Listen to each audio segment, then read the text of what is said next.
कई बार अब जैसे कहते हैं कुछ लोग कि माताएं हनुमान जी की पूजा नहीं कर सकती। बहुत सी जगह, एक जगह हम बिहार में गए तो वहां कहा कि सब मंदिरों में घुमा के लाए वो, और वो हनुमान जी का मंदिर आया तो कहते कि देवी जी यहाँ नहीं जा सकते, स्त्रियां नहीं जाती। मैंने कहा क्यों? बोले यहाँ हनुमान जी का ना यज्ञोपवीत टूट जाता है जैसे स्त्रियां जाती है। मैंने कहा क्यों? वहां तो अंजनी मैया के होते होते करवाया था, तब तो टूटा नहीं। उनको देख के, जानकी मैया को देख के नहीं टूटता तो इन सब मैयाओं को देख के कैसे टूटता है? टूट जाता है। अच्छा, कुछ लोग कहते कि पूजा नहीं करनी है, हनुमान जी की पूजा नहीं करनी, उनके मंदिर नहीं जाना, दर्शन नहीं करने। क्यों? क्योंकि वो ब्रह्मचारी। अब ब्रह्मचारी की तो या तो कोई भी गृहस्थ या कोई पूजा न करे, या तो सबके लिए समान अधिकार हो, या फिर वो कहते हैं कि ब्रह्मचारी है इसलिए पूजा नहीं करते। तो मैं उन लोगों को ये कहती हूँ कि भैया, इस देश की स्त्रियां, नारियां, देवियां यदि ब्रह्मचारियों की पूजा नहीं करेंगी तो क्या व्यभिचारियों की पूजा करेंगे? किसकी पूजा करेंगे? जब इस देश की माता ब्रह्मचारियों का दर्शन करेंगी, ऐसे श्रेष्ठ का दर्शन, श्रेष्ठ का पूजन करेंगी, तो जो गर्भ में आएगी संतान वो भी श्रेष्ठ बनेगी, वो भी सुंदर बनेगी, वो भी अच्छी बनेगी। माँ अंजनी जब गोद में खिला सकती है, माँ जानकी का ये आशीर्वाद ले सकती है, तो ये भी तो वही माता है, ये भी तो उन्हीं की शक्ति स्वरूपा है। क्यों भेद करते हो? वही अंजनी, वही माँ। मानो तो तुलसीदास कहते सिया राम में सब जग जानी। जब सिया राम सब में दिखते हैं, सब में है, बजरंग बली की, इसलिए खूब आनंद से आप स्मरण कर सकती हो, पूजा कर सकती हो जिस रूप में। जैसे माँ अंजनी अपने लाला को खिलाते, हमारे ब्रज में ठाकुर जी को बाल गोपाल के रूप में पूजते हैं, कुछ लोग उनको इष्ट के रूप में पूजते हैं। ये तो अपने अपने मानने का तरीका है, श्रेष्ठ को लेकिन मानना चाहिए।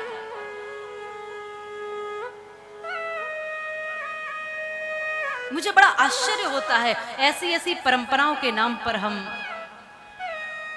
बट रहे हैं और उन परंपराओं को ढो रहे हैं।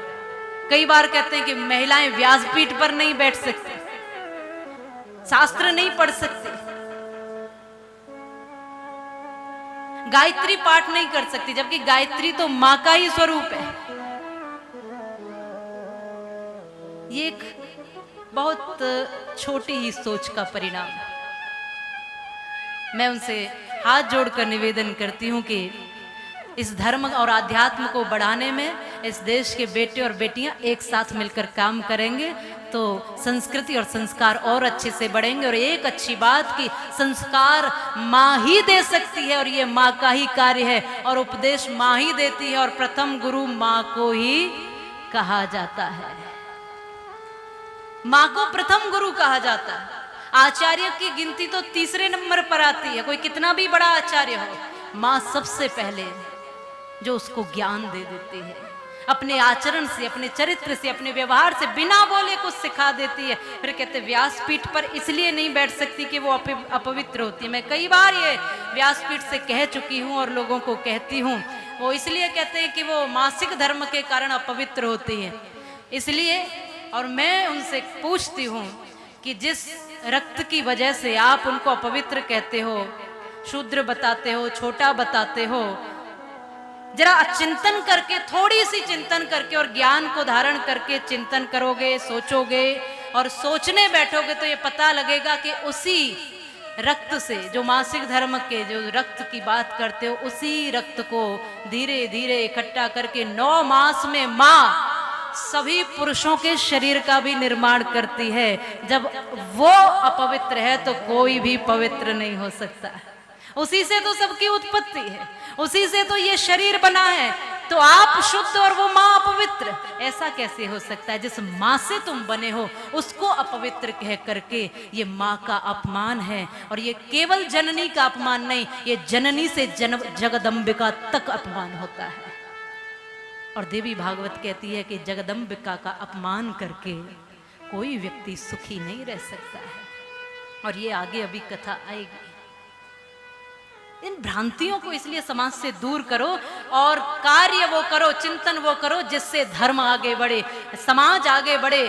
अच्छे कार्य आगे बढ़े, मिलजुल करके कार्य। मैंने उस दिन भी कहा था और आज भी कहती हूं कि जब एक और एक को आगे और पीछे करते हैं कि मैं बड़ा तुम छोटे, तुम बड़े मैं, हम तो कहीं, ये माँ का तो भाव ऐसा होता है जो किसी को छोटा नहीं मानती, वो तो सबको श्रेष्ठ मानती है और सबको श्रेष्ठ बनाती है।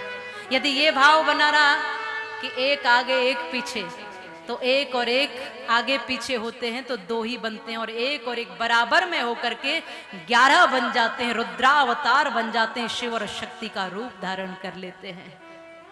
इन भ्रांतियों से बाहर निकलो। ये कथाएं हमको जगा रही हैं, हम जागे हैं। जो शास्त्र को मानता है और जो उसकी सानिध्य में आता है वही उसको पढ़ने का अधिकारी होता है, और जो उसको चरित्र व्यवहार और आचरण में धारण करता है वही ब्राह्मण कहलाता है, वही ज्ञानी कहलाता है, वही श्रेष्ठ कहलाता है, वही प्रबुद्ध कहलाता है। और आध्यात्म तो आत्मा का विषय है, शरीरों के विषय की बात नहीं है। यहाँ तो स्त्री पुरुष बनकर आए ही हैं सब, लेकिन जब आध्यात्म की ओर बढ़ते हैं तो हम सब वही जीवात्मा, वही प्रभु के बालक, वही उस ईश्वर सत्ता के बालक बन जाते हैं। फिर यहाँ सारे भेद अपने आप समाप्त हो जाते हैं।